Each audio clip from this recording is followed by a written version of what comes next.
ഈ LDF സർക്കാരിനെതിരെ ഞാൻ ഉന്നയിക്കുന്ന ഏറ്റവും വലിയൊരു ആരോപണമെന്നൊന്നും ഞാൻ പറയണില്ല, ഒരു സങ്കടം ഞാൻ പറഞ്ഞോട്ടെ. നിങ്ങൾ ചെയ്യാൻ പാടില്ലാത്തൊന്ന്, വികസനം ക്ഷേമമൊന്നുമില്ല, അതൊക്കെ അവിടെ നിൽക്കട്ടെ.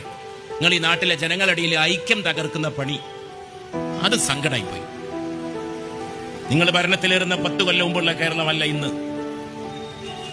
വർഗീയ ധ്രുവീകരണ ശക്തികളെ വോട്ടിന് വേണ്ടി, രാഷ്ട്രീയത്തിന് വേണ്ടി പിന്തുണച്ച് പ്രോത്സാഹിപ്പിച്ച് ഓരോരുത്തരെ തലോടി കൊണ്ടുവന്ന് കൂടെ കൂട്ടി കേവലം വോട്ടിനും രാഷ്ട്രീയത്തിനു വേണ്ടി ചിന്തിക്കാൻ കഴിയാത്തൊരവസ്ഥയിലേക്ക് നിങ്ങൾ പോയി. അത് ഈ കേരളത്തിന് ഭൂഷണമല്ല, ഇന്ത്യക്ക് ഭൂഷണമല്ല.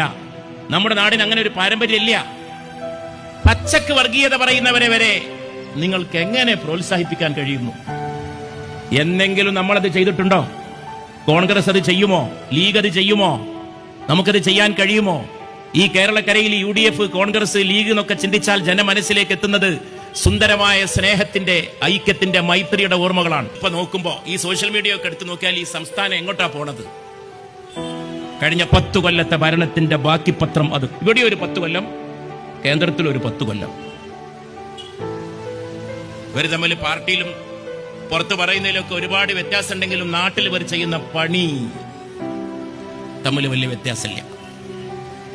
അത് ഒരിക്കലും ഇന്ത്യക്ക് ചേർന്നതല്ല, നമ്മുടെ ജനങ്ങൾക്ക് ചേർന്നത്.